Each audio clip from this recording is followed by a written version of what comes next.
Hey there guys, Stowo here. Today what I got for you is a Mine Safety Appliances Maskfone. So basically what this is a ye olde comm setup that integrates with your gas mask. Specifically, it was meant for the Mine Safety Appliances All Vision, which we have there. This is one of the strange green variants, which nobody knows why they did that, but they're green. If you want more history on the All Vision, I do have a video on them. Something that I should note is that they did make a version of the Maskfone for the earlier Burrell diaphragm masks, but I don't believe that any of those are around today, so I don't have one to show you. To simplify how this thing works, there is a microphone that locks into your clear tone voice emitter, and then that microphone converts the audio into an electrical symbol, which goes down into a wire, which eventually leads to, a spool of wire that you can actually get out pretty far. It's something like 50 something feet. And then it leads to this telephone here, which this has an output and input, so you can actually use it both ways. And for the person wearing the mask, received audio goes into this little headset here. And due to the way this thing works, which is this automatically transforms the sound waves into electrical signals, this doesn't actually require power, which is quite neat and something that the MSA advertisements for these specify often, so they saw that as being a huge selling point. The Maskfone, of course, came in its own trunk, just like the masks it would go on. As you can see, it's got a big, piece of wood here with a circle on there to hold the spool, and then it's got slots for all the other components. That is just the clear tone cover from the from this All Vision. You can see the instructions there, of course.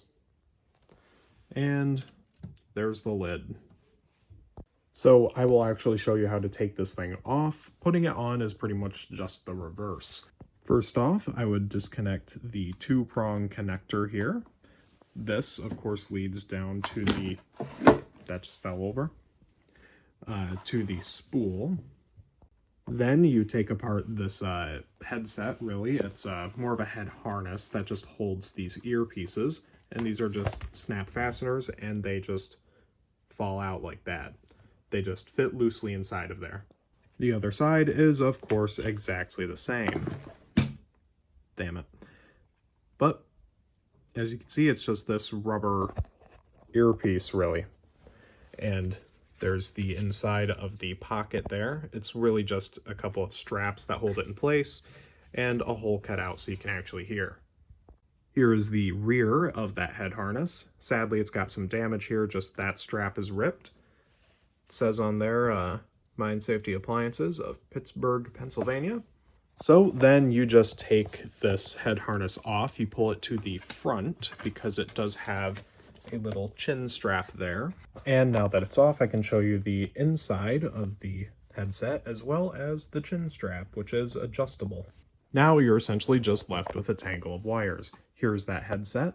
It's got two plugs, one here and one here. This connects there or here. It's not exactly known why it's got two. I'm gonna guess it's so that you can kind of daisy chain it so you have multiple people on the same, I guess, telephone. This plug, of course, goes to the spool, which has a decent length of wire. And then it comes out here, where it then plugs into with another identical two-prong connector. I believe that's it. Oh no, it's the same type of plug, but the housing is a little bit different. Then that leads to the phone itself. Then once you've got everything off of the mask, you can set it back in the box, including the spool, which just locks in like that. And when you're in a safe area, you can actually take this off by unscrewing the clear tone retaining ring. And once that's unscrewed, it comes off just like that, where you can see your diaphragm and the plastic gasket.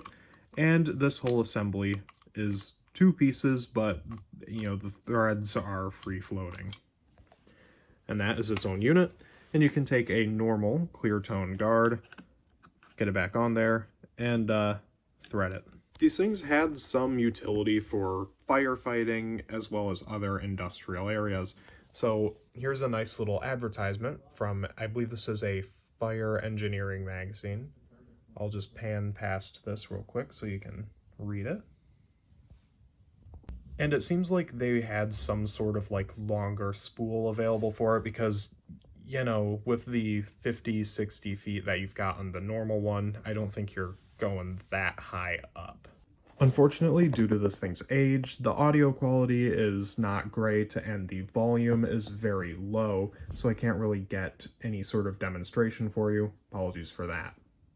But with that, that's pretty much all there is to say about this thing. I'm very privileged to be able to get my hands on one of these to film a video. This belongs to, again, my friend Acme. There's only like 2 of these left in existence, so again, I'm very lucky to be able to show you one of these. And as usual, a link to his Instagram will be down in the description. Thank you very much for watching, and I will see you in the next one, whenever that is.